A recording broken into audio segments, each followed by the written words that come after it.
السلام عليكم ورحمة الله، معاكم زيكا. و1% دي النسبة اللي قال عليها بيب جوارديولا، نسبة إن إحنا ممكن نتأهل في البرنابيو. و1% دي أعتقد إن الراجل دوت كان متفائل بزيادتين تلاتة. يعني 1% بالحالة اللي أنت فيها ديت وأنت رايح تكسب ريال مدريد في قلب البرنابيو، يعني مش عارف. وعلى فكره بيب جوارديولا لما بيقول كلمه هو فعلا بيبقى صادق فيها. يعني مثلا مش بيقول كده عشان يخدر لعيبه ريال مدريد، لا لا لا، هو فعلا متوقع وعارف كده، ولا بيلعب العاب عقليه مثلا مع ايه كارلو انشيلوتي ولاعيبه ريال مدريد. هو الراجل كان عارف حجمه، بس الراجل ايه تضخم في حجمه ان هو قال لك 1%. لان بالمستوى النهارده فالمفروض ان هو ما كانش يتكلم على نسب اصلا، المفروض ان هو ما يروحش يلعب الماتش. فضيحه كرويه بكل ما تشمله الكلمه من معنى، مش بس في النتيجه 6-3، لا ده كمان في الاداء. ان بيب جوارديولا والسيتي النهارده اقسم بالله العظيم ما لعبوا كوره.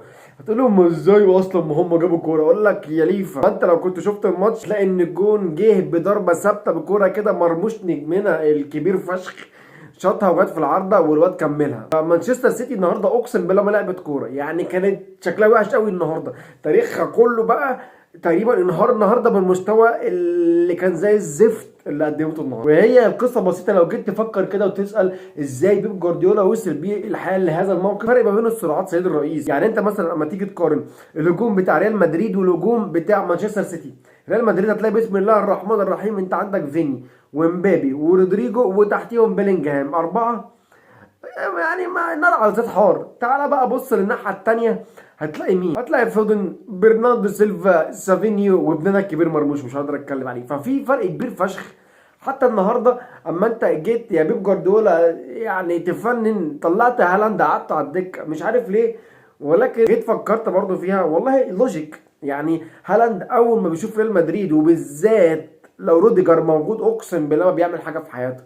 فالراجل قال لك عليه الراجل مش هيعمل حاجه في الماتش. هو عمل حاجه في الماتش الذهاب عشان روديجر ما كانش موجود. روديجر جه انزل لك هالاند ليه؟ فالراجل ده كان تفكير استراتيجي كان صراحه صائب منه، ومنزل مرموش هو كده كده خسران. فقال لك ههين نفسي ليه واهين اللعيبه بتاعتي ليه؟ لا يا ده بالنسبه للقدرات في الهجوم. يعني هنا مثلا نص حصان وهنا 64 حصان، دي ابسط حاجه اشرح لك بيها المعادله. طيب تعالى بقى في الدفاع والكوارث اللي قدمها النهارده مانشستر سيتي في الدفاع. انت لو بتلعب في حاره يا عم دياز مش هتعمل اللي انت عملته دوت. القرف اللي انت عملته دوت مستحيل يخرج من لاعب فشيخ بيلعب في الدوري الانجليزي وكمان بيلعب في الشامبيونز ليج وراجل ليه تاريخ كبير قوي. ايه القرف ده؟ ايه ده؟ انت بتعمل بيها ايه دي؟ مستني من امبابه ما يشوفك بتعمل كده هيعمل معاك ايه؟ ده هيجيب من الكوره دي 3 اجوان. ده الراجل طلع كريم معاك في الكوره وجاب لك جون واحد، والجون واحد تشميسه. طب ثواني، هو بس يعني الحارس بيطلع ليه؟ يعني الحارس اما شاف ان امبابي معاه 2 مدافعين، مش واحد، 2 مدافعين، اتنين، واحد على يمين وواحد على شمال، انت بتطلع ليه؟ يعني قصة ان انت تطلع كحارس اما يبقى المهاجم خلاص بقى انت وهو ايه، هو الثنائي ده مان تو مان، راجل لراجل 1 تو 1. فانت ايه اللي انت عملته ده؟ بتطلع ليه؟ اديك انتوا شكلكم انتوا الثلاثه الحارس بالجوز مدافعين زي اخطاء دفاعيه ساذجه جدا حصلت في ال3 اجوان وبرده الجون الثالث. يعني هي كرة سهلة جدا ان انت يا عم ادرسون تصدها، انت ما صدتهاش ليه؟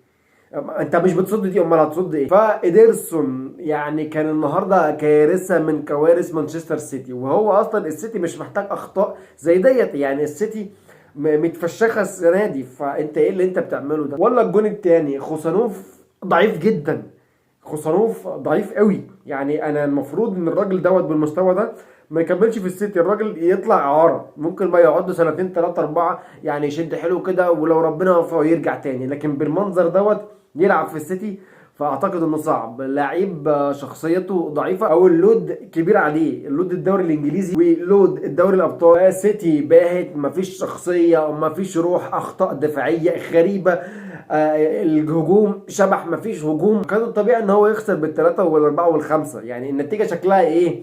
مريحه شويه. لكن الاداء اللي انت شفته كان السيتي ممكن يخسر 4 و5 و6 عادي. ده حتى الجون اللي جه فجون بالنسبه لي صلق بيض، كره فاول شاطها جت في العارضه عم الواد كملها، تحس ان الحكم سايبها لهم يلا يا عم حفظ ماء الوجه، جبتوا جون. نتيجه كارثيه في قلب موسم كارثي بيمر بيه بيب جوارديولا. اقصى نجاحه ممكن يعملها ان هو يخش السنه الجايه في الشامبيونز ليج ويكسب كاس. الراجل دوت لو عمل كده فالراجل ده بالنسبه لي فشيخ. اما بالنسبه للريال فمبابي فشخ السيتي. مش عارف، امبابي اول ما دخل الماتش دوت كان جايب 4 تجوان بس في 10 ماتشات، خارج من الماتش دوت وهو جاب 7 تجوان في 10 ماتشات. يعني نقله حضاريه عملها امبابي في الماتش دوت، جايب 4 تجوان لوحده قدام فالراجل فشيخ. والراجل ده كله في مركزه الجديد اللي هو خلاص اتاقلم عليه، اللي هو تحس انه بقاله بيلعب في المركز دوت بقاله 10 سنين. الراجل تاقلم في مركز جديد من مركزه القديم اللي كان بيلعب فيه بقاله 7 سنين، تأقلم في مركز جديد في 5 6 شهور. فالريال مرعب يا جدعان، ودوت يعني درس كبير جدا لكل الفرق اللي هتقابل ريال مدريد في الادوار الاقصائيه القادمه. ونخش بقى على باريس والتهور اللي عملته باريس النهارده،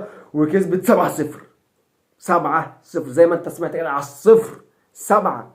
وبص بقى يعني اللي جايه دي، بص 7-0، 7 لعيبه جابوا ال7 تجوان. يعني مفيش لاعب جاب جون واثنين وثلاثه، ومفيش لاعب جاب جونين، لاعب ثالث جاب هاتريك، لا هم 7 لعيبه ب7 تجوان. ودوت لو بيدل على حاجه فبيدل ان الفريق ده بقى جماعي بطريقه متوحشه.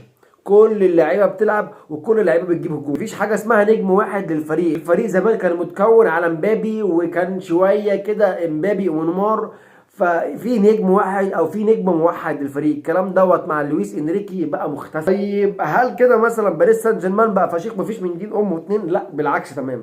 باريس سان جيرمان شخصيته ضعيفه جدا، باريس سان جيرمان مفكك. ولكن كل الفكره ان باريس سان جيرمان بتقابل يعني فرقه في الدوري الفرنسي، يعني هو الدوري الفرنسي مصغر. باريس سان جيرمان يعني متوقع ان هي تقابل يا اما برشلونه يا اما ليفربول، وهيتعامل منها كفته سواء لو قابلت الليفر او برشلونه. لان ببساطه الليفر السنه دي فشخ الدوري الانجليزي وعن استحقاق وجداره، وعامل الاول في دوري الابطال.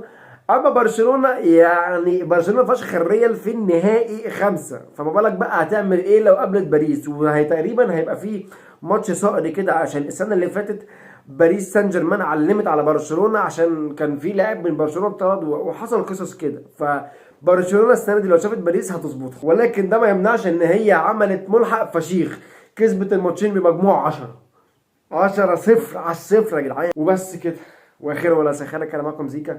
لو لسه مش عامل لي سبسكرايب فانت مزعلني وخسران كتير، فيعني ما تزعلنيش وما تخسرش اكتر من كده، واعمل سبسكرايب. ولو مش مفعل الجرس يعني فعل الجرس. لو ما عملتش لايك لحد دلوقتي مستنيه اعمل لايك. لو مش عندي على الفيسبوك تعالى عندي على الفيسبوك، هتلاقي حاجات حلوه كتير قوي هناك، هتلاقي اشتراكات ومقالات وبوستات، هتلاقي كل اللي انت عايزه. ها تعالى ويس.